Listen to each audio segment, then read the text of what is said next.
کرنا چاہتا ہوں آپ سے آپ سب کے سامنے یہ جو میں آپ سے بات چیت کر رہا ہوں کہ جو پوسٹ مارٹم رپورٹ کے اندر جو چیزیں آئی ہیں، ڈاکٹر صاحبہ کا یہ شعبہ ہے، تو یہ پوسٹ مارٹم رپورٹ سے پہلے تو آپ کو یہ بتائیں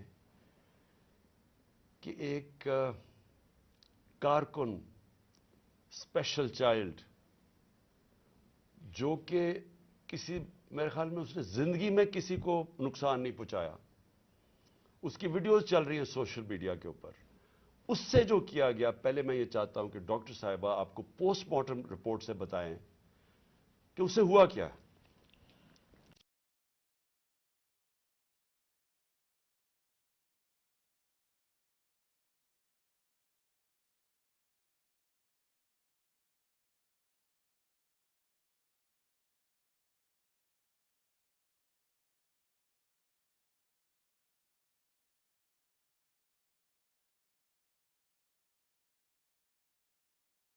روزانہ ملاقات ہوتی، ایک سادہ لو انسان، اس سے کبھی کسی کو کوئی نقصان نہیں دیا، کبھی کسی کو کوئی تکلیف نہیں دی، ہمیشہ پیار سے وہ بات کرتا تھا، سب کے ساتھ وہ ملتا جلتا تھا۔ اس بچے کے اوپر اتنا ظلم اور تشدد ہوا، جب میں نے یہ پوسٹ مارٹم رپورٹ پڑھی تو میرا دل دہل گیا کہ یہ جن لوگوں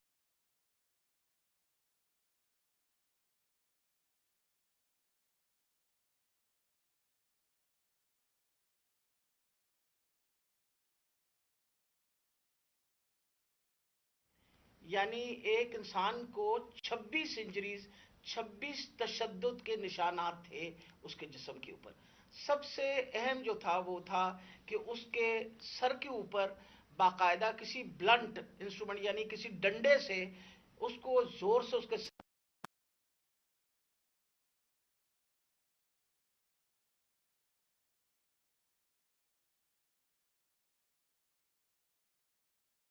ساتھ اس کے جو جسم کے اوپر انہوں نے تشدد کیا، خاص طور پہ پیٹ کے ایریا میں، تو اس کی وجہ سے اس کی تلی اور اس کا جو جگر تھا وہ بھی پھٹ گیا، اور اس کی وجہ سے انٹرنل ہیمریج شروع ہو گئی،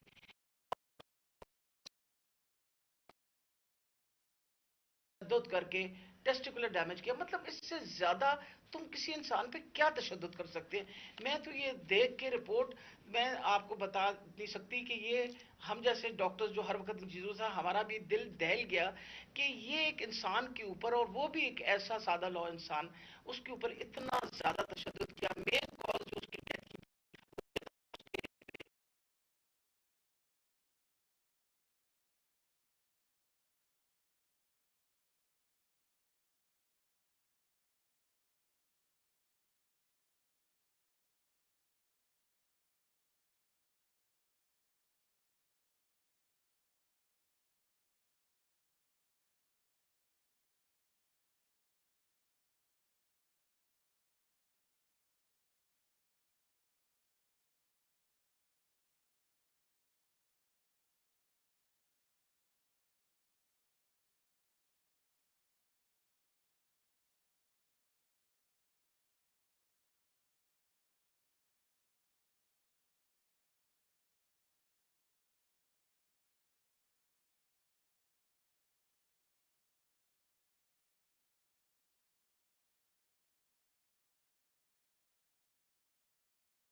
کہتے ہیں کیونکہ جب وہ ظلم کا مقابلہ نہیں کرتا تو حضرت علی کا قول ہے کہ کفر کا نظام چل جائے گا، ظلم کا نظام نہیں چل سکتا۔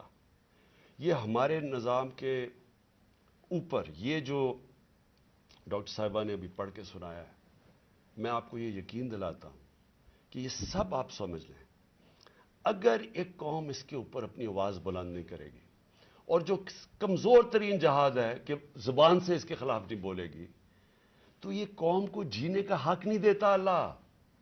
وہ قرآن میں کہتا ہے کہ میری زمین پہ نکل کے دیکھو کتنی قومیں میں نے تباہ کی جو میرے حکم پہ نہیں چلی. ہم تباہی کا راستہ ہے یہ ہمارا. یہ جو پاکستان سے ہو رہا ہے، میں نے ہوتا ہوگا دہشت گردوں سے، شاید ملک کے غداروں سے، اس طرح کی چیزیں ہوتی ہوں. میں نے اپنی زندگی میں کبھی اس طرح کے واقعہ نہیں دیکھے کہ پہلے ایک کارکن ہے، پھر وہ اسپیشل چائلڈ ہے، اور پھر وہ کوئی کسی قسم کا زندگی میں اس نے کسی سے لڑائی تک نہیں کی، اس سے یہ تشدد کیا جائے. اور تشدد کیا کیا؟ سر بھی اس کا، انہوں نے کہا کہ اندر سے خون نکلنا شروع ہو گیا. اس کا جو جگر ہے اور جو اس کی جو پتا ہے، اس کو انہوں نے اس طرح مارا بے دردی سے، وہ اندر سے خون نکلنا شروع ہو گیا. لیکن اس کے پرائیویٹ پارٹس، یعنی اس کے اوپر تشدد کیا ہوا. میں ایک اور قرآن کی آیت ہے، اللہ کہتا ہے کہ انسان کو کہ میں نے تمہیں اشرف المخلوقات بنایا، سب سے عظیم مخلوق، جو انسان کا درجہ فرشتوں سے بھی اوپر چلا جاتا ہے. اگر انسان اللہ کے حکم پہ چلے وہ فرشتوں سے اوپر چلا جاتا ہے. لیکن وہی قرآن میں لکھا ہے وہ جب وہ گرتا ہے وہ جانوروں سے بھی نیچے چلا جاتا ہے. جانور بھی یہ نہ کریں. اور یہ جو ہمارے اوپر جب سے میں یہ دیکھا ہے، ایک آدمی جب سے آیا ہے اس کو ایک پوزیشن پہ لگایا ہے، میں نام نہیں لیتا کیونکہ پھر سینسر ہو جائے گا، اس کو بھی پتا ہے، قوم کو بھی پتا ہے وہ کون ہے. جو اس نے ظلم کرنا شروع کیا سیاسی کارکنوں پہ، ایکسپرٹیز تھی اس کی کاؤنٹر ٹیررزم، دہشت گردوں سے کچھ کرتا تھا. لیکن میں سوچتا ہوں کہ وہ دہشت گردوں سے بھی یہ جو کرتا ہوگا یا جن کے اوپر شک ہوگا کرتا ہوگا، تو وہ کتنی نفرت پھیلی ہوگی ان علاقوں کے اندر. تو یہ جب سے وہ آیا، پہلے ہم نے شہباز گل کا، پہلے ہم مانے ہی نہ کہ شہباز گل سے یہ ہوا. وہ شہباز گل ابھی تک ٹھیک نہیں ہوا. جو انہوں نے اس کے اوپر تشدد کیا ہے، ایک یونیورسٹی پروفیسر پاکستان آتا ہے، چھوڑ کے ملک کے لیے ایک خواب دیکھ کے آتا ہے، اس کو جو انہوں نے ننگا کر کے جو اس کے اوپر تشدد کیا وہ ابھی تک ٹھیک نہیں ہے. کون سا وہ دہشت گرد تھا؟ پھر اعظم سواتی سے جو کیا انہوں نے. یعنی ہم اگر قوم یہ چیزیں بھول جائیں گی، ایک دن آپ کا بھی وقت آ جائے گا. ایک سینیٹر 75 سال کا آدمی، اس کو صرف ایک ٹویٹ کرنے پہ اوپر کے باجوہ صاحب شکریہ این آر او 2 کا، کون سے دنیا کے ملک کے اندر یہ جرم ہے کہ شکریہ باجوہ صاحب این آر او 2 کا؟ لیکن وہ کوئی سپر کنگ، کوئی فرعون کہ کسی کی جرت پڑ گئی، رات کو اس کو مارا، پوتیوں کے سامنے اس کو 3 بجے آ کے گھر میں تشدد کیا، پھر اس کو اٹھا کے لے کے گئے اور نامعلوم افراد کے حوالے کیا جنہوں نے ننگا کر کے اس کے اوپر تشدد کیا. اور جب اس کو مار رہے تھے تو سنا رہے تھے اس کی چیخوں کی آوازیں، اور اس میں بتا رہے تھے اس کو کہ بتاؤ یہ عمران خان سے کیا جائے گا. یہ ان لوگوں سے پالا پڑا ہوا اس قوم کو. اس کے بعد ارشد شریف سے وہ سب کو پتا کیا ہوا، کیا ارشد شریف کا قصور تھا. ساری قوم جانتی ہے کہ وہ رائے حق کا آدمی تھا، کوئی اس کا ضمیر کی قیمت نہیں تھی، کوئی اس کو خرید نہیں سکتا تھا، ڈرا نہیں سکتا تھا. اس جیسے جرنلسٹ سے، صحافی سے انہوں نے کیا. اور پھر سوشل میڈیا کے بچوں سے، میں نے آپ کو بتایا ماں باپ کا مجھے آیا کہ ہمارا بیٹا ابھی تک ٹھیک نہیں ہوا. کوئی ٹویٹ کرنے پہ اس کو اٹھا کے لے گئے، 2 دن اس کو رکھ کے یہ ننگا کر کے مارا. وہ کہتے ابھی تک وہ ذہنی طور پر ٹھیک نہیں ہوا. کتنے سوشل میڈیا کے بچوں نے مجھے یہ بتایا کہ انہوں نے ٹویٹس کے اوپر اٹھا کے لے گئے ان کو. دہشت کہ کیسے کسی طرح ہم ان کو بھیڑ بکریوں کی طرح بنا دیں، خوف اتنا پھیلا دیں کہ ان کو غلام بنا دیں. اور پھر صحافیوں کے اوپر ان کو ذلیل کرنا، ان کو یعنی عمران ریاض کو پکڑ کے اس کو جیل میں 4 چھوٹے سے کمرے میں بند کر دیا، گندے سے کمرے میں. اس کو سمیع ابراہیم جیسے صحافی کو اس کو جا کے ذلیل کرنے کو، ایاز امیر دانشور اس سے جو کیا ہے. جمیل فاروقی کو اٹھا کے وہ بتا رہا ہے ننگا کر کے، اس کو ننگا کرنے کا شوق ہے. سائیکوپیتھ ہے، میں آپ کو بتا رہا ہوں، نارمل آدمی اس طرح نہیں کرتے. یہ کوئی پرابلم ہے، کوئی ذہن کے اندر ذہنی مریض ہے. جو اس طرح کا تشدد کر سکتا ہے. اور یہ جو ہوا ہے, اب یہ ذرا کہانی سنیں, تھا کیا. الیکشن اناؤنس ہے 30 اپریل کو. میں بار بار کہہ رہا ہوں کہ جب الیکشن اناؤنس ہو گیا تو ایک پارٹی نے اپنی لانچ کرنی تھی کیمپین. آگے دن تھوڑے سے ہیں, روٹ اپروو ہوتا ہے, ڈاکٹر صاحبہ کو پتا ہے, ان کسے طے ہوتا ہے, اچھا اس روٹ پہ جانا ہے. ان کو کہتے ہیں جی تھوڑا سا آپ کو دہشت گردی کا خطرہ ہے, آپ کو دھیان رکھنا پڑے گا, تو دھیان رکھیں. ہمارے ادھر سے روٹ اپروو ہوتی ہے کہ یہ روٹ ہے, آپ کو فکر نہ کریں, اس روٹ پہ آپ نکل جائیں. سب کچھ طے ہو گیا, لوگوں کو بلا لیا, ریلیز آ رہی ہیں, جناب ہم نے اپنی لانچ کرنی ہے کیمپین. ایک دم صبح نہ پتا نہ کچھ ہوا, ایک دم پولیس پہنچ گئی, ناکے لگ گئے. پھر یہ نہیں انہوں نے کیا, ڈاکٹر صاحب یہ گواہ ہیں, یہ تو اپنی طرف سے آ رہے تھے ایک ریلی لے کے, آگے ناکا نہ انہوں چپ کر کے کھڑے ہیں وہاں. ان کے اوپر واٹر کینن شروع ہو گئی, پھر آگے گاڑیاں توڑنی شروع ہو گئے, ان کے اوپر چارج کر دیا, لوگوں کو مارنا پیٹنا شروع کر دیا. ساری ویڈیوز ہیں, گاڑیاں توڑ رہے ہیں آ کے. اور پورا پلان بنا ہوا تھا کہ اس دن انہوں نے اور لاشیں گرانی تھی. ہماری یہ آرڈر کر رہے ہیں ان کے لوگ کہ مارو ان کو یہ کرو, لاشیں گراؤ, کوئی فکر نہیں پڑتا, کیونکہ پلان کچھ اور تھا. پلان یہ تھا کہ الیکشن سے نکلنا, اور دوسرا عمران خان کے اوپر یہ ڈالنا, یہ اور یہ ڈال دیا بیچارے. ضلع شاہ کا کیس 302 میرے اوپر قتل کا کیس ڈال دیا کہ میں نے اس کو قتل کیا. یعنی اگر ان بیوقوفوں میں عقل ہو, ایک تو عقل کی بڑی کمی ہے اس وقت, پتہ نہیں کون ان کو ایڈوائز کر رہا ہے. آپ مارتے ہیں, ساری قوم دیکھ رہی ہو, پھر میں اپنے اس اور قتل کسے کروں گا, ضلع شاہ کو. یعنی جس طرح میں نے بڑے زندگی میں قتل کیے ہیں, اور جس طرح 26 سال میں ہم نے بڑے کے لوگوں کو قتل کروایا, ساری ہماری پرامن رہی ہیں. اور ڈاکٹر صاحب گواہ ہیں, ان کی گاڑی پھر توڑی گئی, وہاں بیٹھے ہوئے ان کے اوپر اٹیک کر دیا. تو ان کا پلان تھا ایک لوگوں کو مارنا, الیکشن سے نکلنا, تصادم کرنا, اور دوسرا اس دن پورا پلان بنا تو اٹھا کے مجھے بلوچستان لے کے جانا تھا. یہ پلان تھا. اب میں اپنی قوم کے سامنے 2-3 چیزیں رکھنا چاہتا ہوں. دیکھیں, اس وقت بدترین قسم کا مارشل لاء سے بھی بری سختی آئی ہوئی ہے ہمارے اوپر تو آئی ہوئی ہے. وہ دوسرے جو مرضی کرتے پھریں, پولیس اسکورٹ ان کے ٹیکس پیئر کے پیسے پہ وہ اپنی کیمپین کر رہی ہے, کوئی پوچھنے والا نہیں ہے, بلکہ پوری مدد کی جا رہی ہے.